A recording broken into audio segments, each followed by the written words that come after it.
There's no doubt about it, our world has problems. And as educators, we play a role in helping our students develop the necessary skills to go out into the world and tackle those problems head on. Now, these are 21st century skills that we're talking about. And even though they're reiterated a couple of different ways, one common skill is found in all lists, and that is collaboration. To work together to accomplish a goal, to be able to combine our talents and gifts to produce a better outcome. Luckily, here at SM, we have awesome collaboration tools. And I'm going to talk about one specifically called the Whiteboard.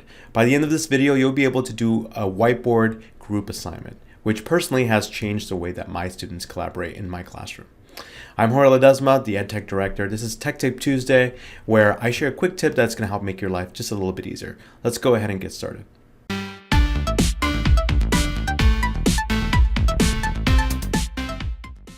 So Microsoft Whiteboard is a collaborative digital canvas that's part of Office 365. It allows you to basically collaborate together in one space. It's part of your Office 365 login, so you don't have to create an account. You just head over to whiteboard.office.com and click on sign in. Now you do have the option to download it because it is a separate app, but if you use the app, you won't be able to take advantage of some of the newer features. So I would just use the online version. So go ahead and log in. So once you log in, you'll be able to see your dashboard, and this is where you'll find all of the different whiteboards that you create over time. I have a lot of them because I really like to use this tool with my students. To create a brand new one, just click on the button that says New Whiteboard. So the first thing you're going to want to do is to name your whiteboard. You do that by going up to the left-hand corner, clicking on the downward arrow, and then you can name this whatever you'd like. And now you have the freedom to create. You have some drawing tools above. It's pretty intuitive. You can change the color by clicking on the upward arrow. There's also highlighter, eraser that you can utilize. On the left, you have some options. Notes will produce some post-it like digital notes. You can create as many as you'd like. Now below notes, you have note grids, which is a group of notes. And the cool thing about this is that if you click on add note, it'll keep producing a brand new note in a grid so that you can create maybe one per student. And then you can have students fill them out. Let me briefly talk about the rest of the create tools. Text is pretty self-explanatory. You can, type up a word or paste an entire paragraph, make it bigger or smaller. Shapes allows you to do shapes, and you can manipulate these, change the colors. Reactions are pretty cool. They're built-in kind of emojis. Say that you ask a question to the class. How is everyone feeling about the material? They can answer then with an emoji. Documents is a pretty powerful tool. It allows you to upload a Word document, a PowerPoint, or a PDF, and you get to select what page you want uploaded. So say I wanted this page from my PowerPoint, I could then have students all collaborate with it. Now I saved the best for last, and that's the templates tool. There are built-in collaborative templates that are part of Whiteboard, and they're grouped by what you're trying to accomplish. There's even a couple of games in here, which are really fun. If you click on the learning category, you'll find an exit ticket that's built in. To use it, just click on it once and then click on where you want to place it. Make sure you stretch it out. So there's a built-in exit ticket ready to go. How about compare and contrast? Great template if you're having students compare two subjects and then you want them to summarize it. There are some great ones for problem solving and group workshops, brainstorming. This isn't only something that students can use. This is also something that you could potentially use in team meetings or PLC meetings in order to kind of brainstorm and strategize together. Now we talked about the great tools that are part of Whiteboard, but how do we actually get to collaboration? Well, first you have to share this whiteboard with others. And you do that by clicking on the share button that's found in the upper right-hand corner. Just click on it and then click on share link. That's going to turn it on. And now you can copy this link and share it, posting it in Teams, through email, or through chat. Anybody who clicks on the link that you share will have access to this space and will be able to collaborate with you. So Whiteboard is an amazing standalone app that you can use at any time with your classes. But it's even better when you use it to create group assignments within teams. I'm going to guide you through that process now. So here I am ready to create an assignment in my teams. I'm going to click on create and click on assignment.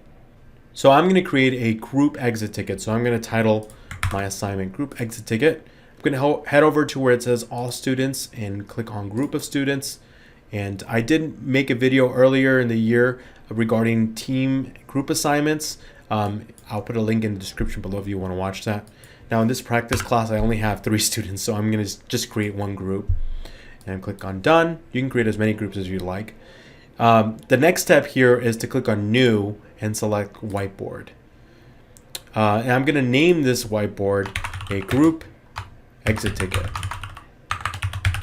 and click done. Now by clicking on the link myself, I'll be able to prepare it and format it before it gets distributed out to students.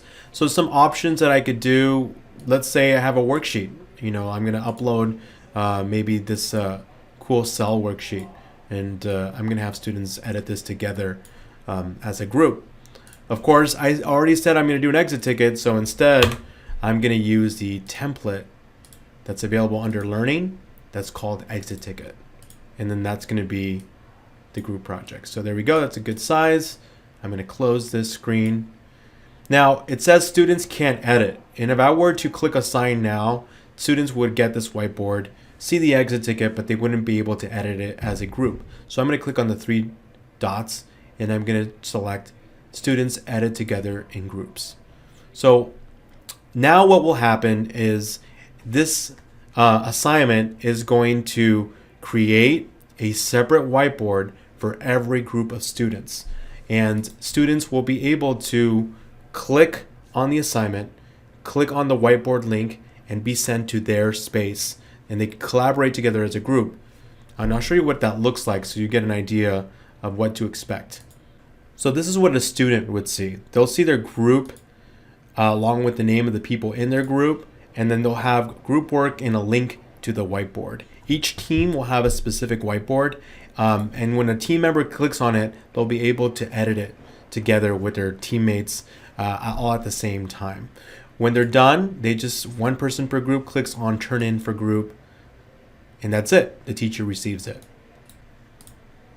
So from a teacher's perspective, you'll see all of your groups laid out in this window, and then just click on someone and it'll reveal who their group members are. You will be able to see their whiteboard right within Teams and see all of their work. And if I would have added point value to this assignment, I would be able to give that to the entire group at the same time, or I can click on grade students individually and assign the appropriate value per student. And I can also give specific feedback, or again, give group feedback.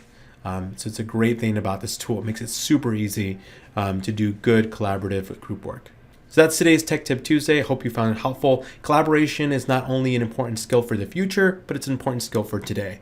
And the great thing about this tool is that it's not only collaborative, it's also creative. It allows students to really express themselves. Here's an example of a anti-bullying campaign that we did for our Safe Environment class. And it really shows you how creative students can get when using this tool.